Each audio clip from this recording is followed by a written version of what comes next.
Thank you so much, Judy.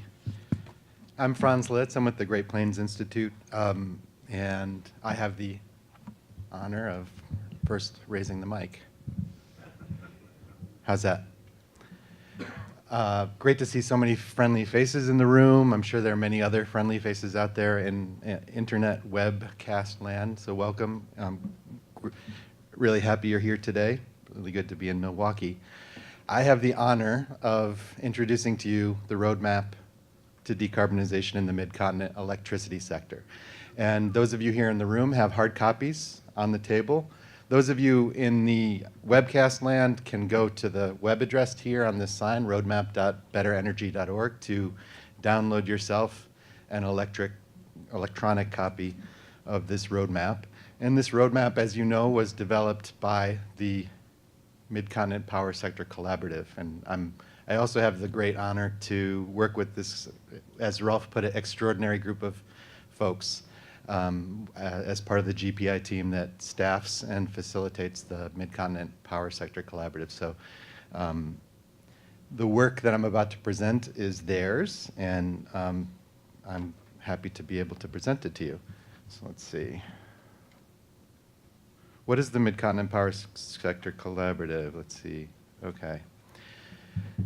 The MPSC, as we affectionately call it, consists of utilities, large utilities from the region. And when we say region, we mean the Midcontinent Independent System Operator region. So that's the ISO that runs in this region. That's the area that we studied when you think about the analysis we're going to talk about today.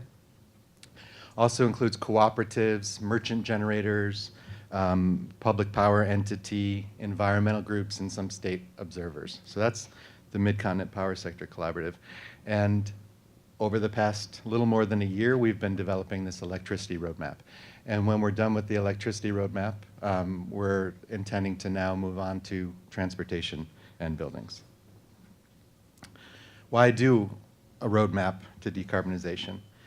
If one believes that the electricity sector will have to decarbonize by mid-century, then it makes sense to plan. It's sort of simple as that. And it's perhaps for this reason that many of the utilities in the region have adopted long-term carbon reduction goals. The choices that we make today, of course, as Judy showed in her slide, are long-lived choices. And so a choice that we're thinking about today is going to be around for decades, and so we have to think about what will be the reality in decades. So what I'm going to do is give you just a quick overview of the roadmap. I can't cover the whole thing in 20 minutes, but I'll give you a quick overview, and then we have a panel that follows, and the panel that follows consists of participants from the collaborative process. And then we're going to have another keynote speaker who is also a participant in the collaborative process. So you're going to hear from a bunch of great folks who have been involved in the collaborative. There are also many others who are involved in the collaborative in the room, so you can also chat with them around the edges of this meeting if you like. So the overview and the roadmap starts with where are we today. So that's about understanding the context that the sector is in. Judy covered a bit of this in her presentation very well. It's also understanding what the starting point is for the sector. What are the emissions today? What is the fleet makeup today? And what are some of the recent trends? And then we use modeling analysis, and Evelyn Wright did this with her colleague Amit Kanudia, and she did a lot of great work looking forward with us. We use modeling analysis to tell us where will we be in the future without new policy actions or other non-policy actions. And then we apply a carbon constraint and we say, all right, well, what happens to that future or those futures if we impose a constraint to keep carbon emissions in a certain place? And I'll talk a little bit about that. I'm only going to scratch the surface of those results, and you'll find more in the roadmaps themselves.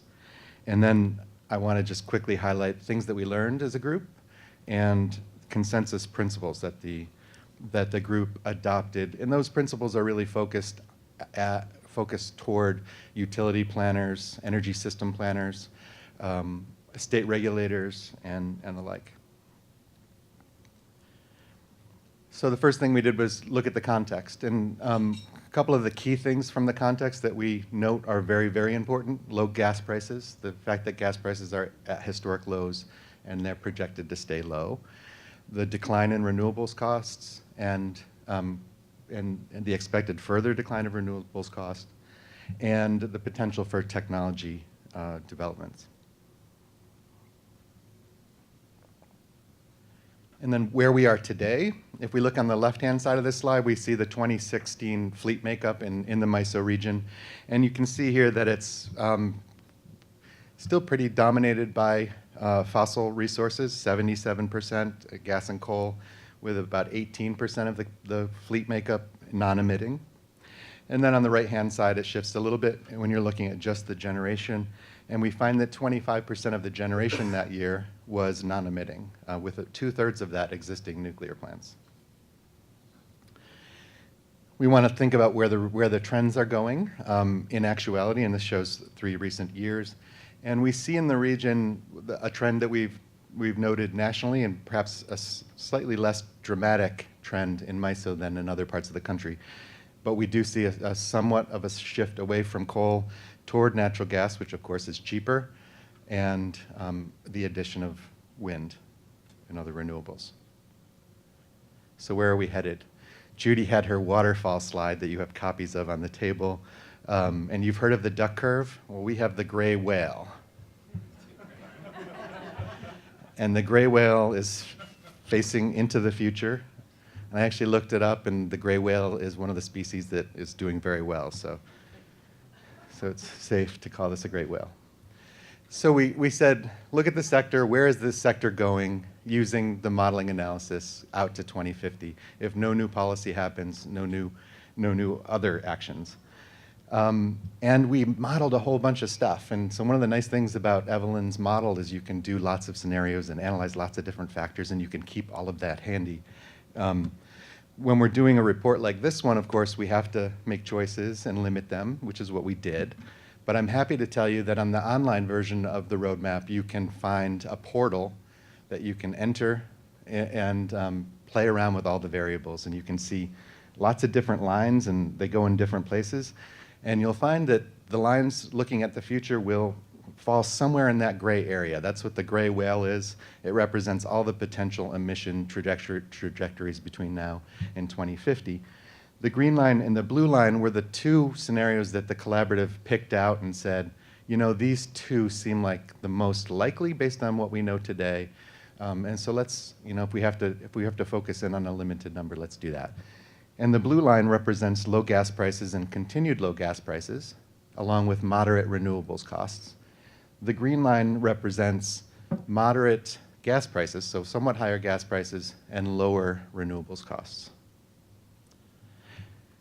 And so what we tended to think about these 2 scenarios, one gives us a gas-dominated future. If gas prices continue to stay low and the market is just left to make the lowest cost choices, what we end up with is, I don't have an animal to describe the big brown wedge, but maybe a trumpet or something.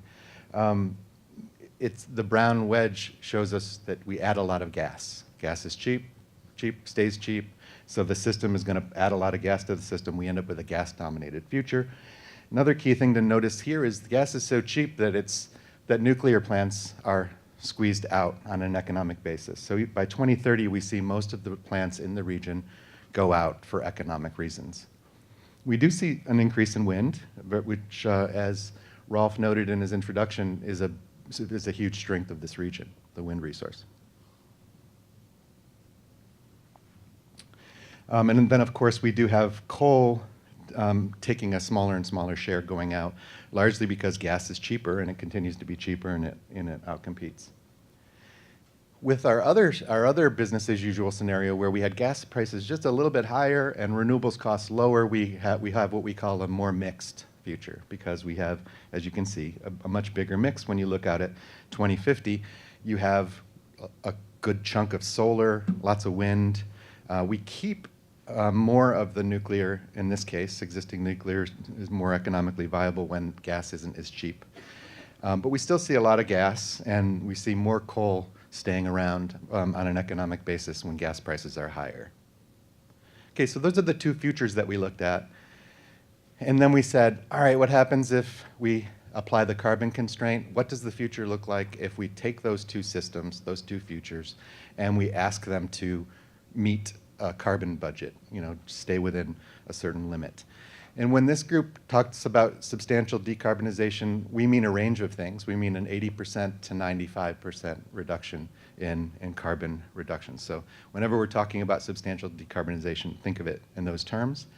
We applied a constraint in the model that required the system to stay at 80% below 2005 levels and 95% below 2005 levels. And we said, all right, what does that look like? And when we look at what the model tells it looks like, the way to think about this is to say, this is what the model tells us is the lowest cost mix. When meeting, in this case, in this slide, a 95% reduction in carbon. I'm only going to show you the 95% here because it's more interesting. It's a more dramatic slide to look at. But the 80% results are in your guide. So what we're looking at is what we're saying to the model, all right, if the system had to had only 5% of the emissions that were around in 2005 to emit, and the rest had to be non-emitting, what would the resource mix be? How would it generate power to meet demand? And this is a very colorful mix you'll see here. We have energy efficiency, solar, lots of wind in the region. Nuclear stays around, suggesting that when we have decarbonization to think about, the economics of nuclear become much more attractive, make more sense to keep around. And then we have gas, but we have gas with carbon capture attached. And we have just a very small amount of gas that doesn't have carbon capture, and that's again because we only have 5% of the emissions that were there in 2005 that we get to play with. And what the model's telling us here is that with that 5%, we're going to use that to generate with gas. And this was applied to the gas-dominated future when gas prices were low. This is what it looks like when we apply it to that more mixed future, when gas prices were a little bit higher and renewable prices were lower. We see more renewables in this mix, of course, lots more wind, more solar. We keep nuclear again, and we actually add a little bit of nuclear in the latter years under these runs. And once again, we have gas, primarily gas with carbon capture in the latter years, and a little bit of gas that's operating without capture to soak up that 5% that we allow. So this is the mix that the model is telling us is least cost based on all the assumptions we have in that run. Again, you can go online and you can toggle the variables, and you can see these results by matching the variables that we have presented here. But you can also toggle it and say, well, if gas prices are high, what does that do to our future? And then you'll see a different mix appear right before your eyes. So what did we learn? Now, any of you who have ever facilitated a group of very diverse opinions and interests, like I have been doing with this collaborative, knows that it's very dangerous to summarize findings and consensus principles. So I want to say at the outset that they're in here, and the words were carefully chosen. With that said, I am going to summarize. I think they're going to trust me to do it, and if not, I welcome anybody to stand up and say, we didn't say that. So the key finding was the region can do this. The region can reach these levels of decarbonization, and they can do it with existing resources and assumptions about existing resources getting cheaper over time. So what are common assumptions about gas technologies getting cheaper, common assumptions about renewables resources getting cheaper, and the like. Another finding, it appears the model is telling us we need a mix of resources. We're not going to bet on any single resource. This is consistent with what Judy said about the mid-century study. And then we, in that context, have renewables. We have existing nuclear staying around when there's a carbon constraint. We have fossil fuel with carbon capture, just as 3 examples of the mix of resources. I want to note here that We have other parts of this roadmap coming, and in the queue, and the next part is the transportation electrification piece, and then we're going to have buildings. And as you might imagine, in those roadmaps, we're going to look at deep energy efficiency measures and flexible demand using smart technology to address those sectors. And so when you think about these roadmap results, you'll want to think about that with that in mind. We're adding, and when we add those demand-side resources, the electricity sector may change. So for example, if you have smart charging of a large fleet of electric vehicles and you're able to dictate that charging occurs when the wind blows the most, then that makes building more wind more economically sensible. So those are the kinds of things we're exploring in this next phase. So stay tuned for that. We found that waiting to take carbon risk into account can have consequences. No surprise there. If you build a gas plant today that doesn't have carbon capture and you need to go to 95% below by 2050, you're going to have to install carbon capture after the fact, or you have to shut down that plant. It doesn't mean don't build a gas plant today, necessarily, but it means think about it. Think about where that's going to fit and how much budget you have in the latter years. There could be surprises in the future, and because of that, we need to stay flexible in our planning. There could be a technology breakthrough that makes something very cheap, and we didn't take that into account in the modeling because it's not possible to know an unknown. And that regional differences matter. So one example here is that in California, you have kind of a mismatch between solar and wind. They don't complement each other very well. In the Midcontinent region, they actually do complement each other much better. So we can expect that renewables penetration to take a different course in the region than it can do in California. So then on the consensus principles, I'd like to really have you take a look at the page 30 and 31 in the paper. Some great principles here that the group agreed to and are focused on state policymakers. I won't read them all, but the first one relates to investing in energy efficiency, especially when expanding to other sectors with electric vehicles and new building technologies. Invest in cost-effective renewable energy. We are likely to need some very low and zero carbon dispatchable resources like gas with CCS or energy storage on the system to balance those variable renewables. That thinking about nuclear plants when you have a carbon constrained future in mind is a very different proposition than when you're thinking about existing nuclear when you're assuming there is no carbon constraint in the future. Evaluate the investments in carbon emitting resources against the carbon risks, mentioned that a minute ago. In terms of policies, the group liked the ones that generally market-based policies that don't pick winners and losers on the one hand. On the other hand, we might need some policies that do give some needed technologies a leg up to make sure that we have the mix that we're going to need down the line, and that research, development, and deployment efforts make sense. So I've pretty much used all of my time, and what I think we're going to do is hold the questions on the roadmap until after the panel, which will include participants from the roadmap, and then if Evelyn or I want to jump in on the Q&A, we can. Evelyn's the modeler. We have a break scheduled here. I don't know if you noticed, but if you didn't go in the room where the food is, great views of Lake Michigan, so go enjoy that, have some more coffee, talk to each other. We'll be back in 20 minutes. Thanks very much.